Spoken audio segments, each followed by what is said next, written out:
ये है -5x³ plus 9x² -5x+7 एवं -2x² प्लस 7x³ -3x-8।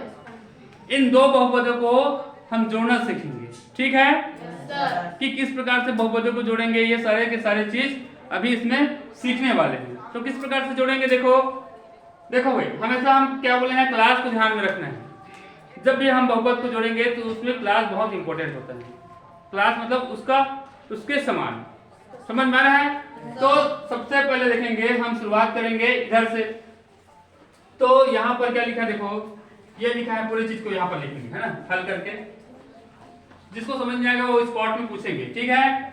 ये लिखा है -5x³ प्लस 9x² -5x+7, ठीक है? तो हमेशा एक चीज ध्यान रखना, आरोही क्रम सुने हो और अवरोही क्रम, ठीक है? आरोही क्रम और एक आता है अवरोही क्रम, ठीक है? एक चीज ध्यान रखना, आरोही क्रम का मतलब क्या होता है?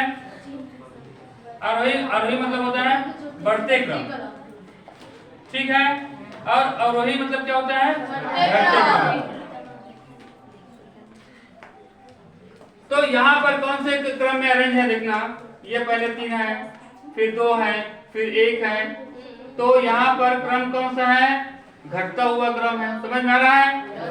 कौन सा क्रम है? घटता हुआ। तो सबसे पहले हम बहुपदों को अवरोही क्रम में अरेंज करेंगे, समझ में आ रहा है? हाँ, मतलब घटते क्रम में पहले उसको जमाएंगे, पहले चीज घटते क्रम में पहले अरेंज करना है। तो इसको अरेंज करने का सिस्टम क्या है? अवरोही क्रम। यहाँ पर देखिए, आपको दिखाते हैं, यहाँ पर जितने भी बहुपद हैं ऑटोमेटिक अवरोही क्रम में अरेंज हैं। मतलब 3 पहले, ये बड़ा है ना, 3 है, फिर 2 है, फिर 1 है, तो ये कौन सा हुआ? घटता हुआ क्रम हुआ। तो इस क्रम में पहले जमाएंगे। मान लो इस, देखो यहाँ पर सिचुएशन देखो, मैं इसको क्यों बता रहा हूँ, इसके पीछे का कारण ये है कि यहाँ पर देखो सब बच्चे ध्यान से, यहाँ पर दिखाई दे रहा है सब बच्चों को?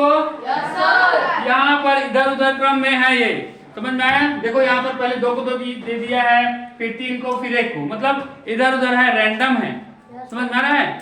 सिस्टम से नहीं है। तो इसको पहले सिस्टम में जमाएंगे, समझ में आ रहा है? तो देखो यहाँ पर मैं क्या, कौन से क्रम में जमा रहा हूँ मैं? हाँ, तो यहाँ एक लाइन लिखना पड़ेगा आपको कि ना, बहुपदों को अवरोही क्रम में जमाने पर, बहुपदों को अवरोही मतलब घटते, अवरोही क्रम में, है ना, व्यवस्थित करने पर, ऐसा व्यवस्थित करने पर।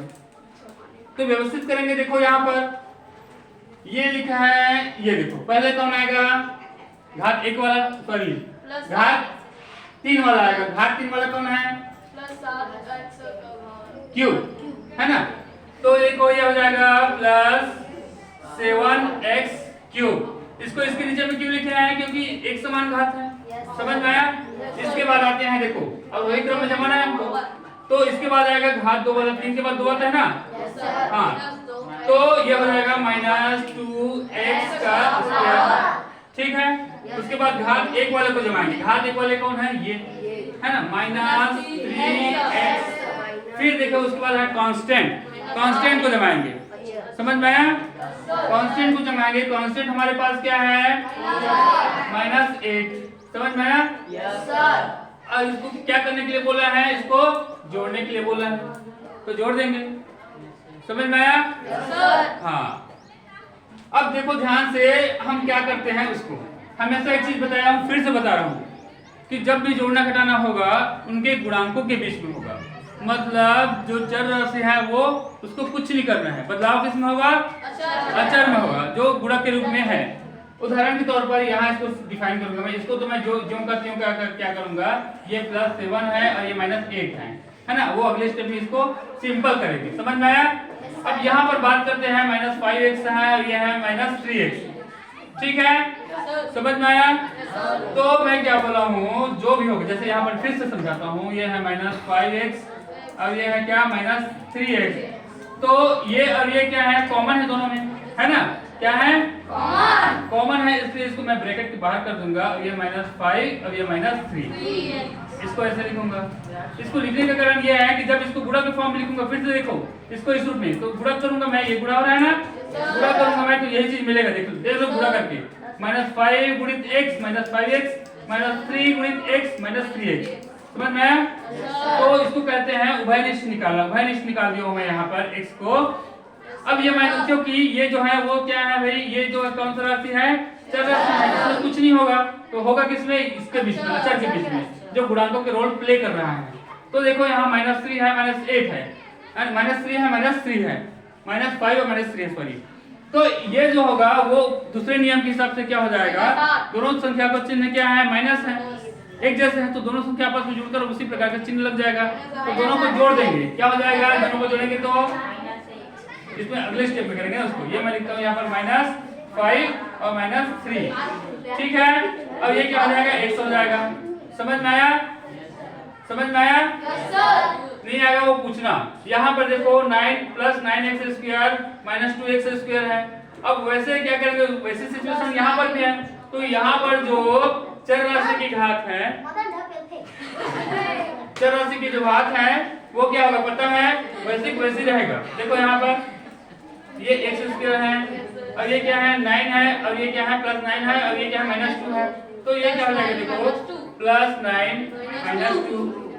समझ में आया?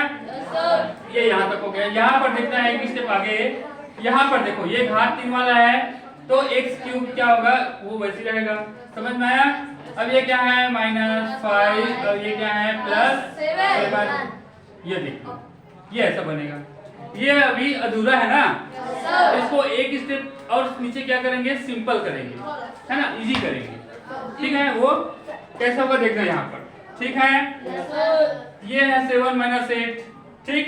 तो 7 - 8 इसको नियम से, पहला नियम से सॉल्व कर दो, क्या होगा, बड़ी संख्या छोटी संख्या घटा दो भाई, बड़ी संख्या छोटी संख्या घटेगा 1, और बड़ी संख्या 3 लगेगा, तो ये हो जाएगा -1, ठीक हो गया। यहाँ पर देखो ये -5 है, -3 है, दोनों संख्या एक जैसे, ये चिन्ह एक जैसे है, तो दोनों संख्या को जोड़ देंगे, तो ये हो जाएगा 8, और क्या करेंगे, जोड़ने के बाद उसी के जैसा चिन्ह लगाएंगे, इसलिए -1 हो गया। इसके साथ थोड़ा, है ना, इसके साथ क्या है, x क्या है वो जुड़ा हुआ है, -1 है। अब देखते हैं इसको आगे यहाँ पर, ठीक है। ये 9 - 2 कम कर दो, क्या हो जाएगा, 7 हो जाएगा, इसके साथ ये जुड़ा रहेगा, तो 7x³ हो जाएगा। यहाँ पर देखो, यहाँ पर ये -5 है, ये +7 है, समझ में आया? ये क्या हो जाएगा, 2x³ हो जाएगा। तो ऐसा सबको दिखा दिया, वो तो रहेगा ना, कंपल्सरी है। तो ये है इसका रियल आंसर। इसको जमा के बढ़िया लिख देते हैं, बराबर 2x³ + 7x² - 8x - 1, ये है हमारा आंसर, ठीक है। तो इस प्रकार से ये क्या करेंगे, हम इसको जोड़ेंगे।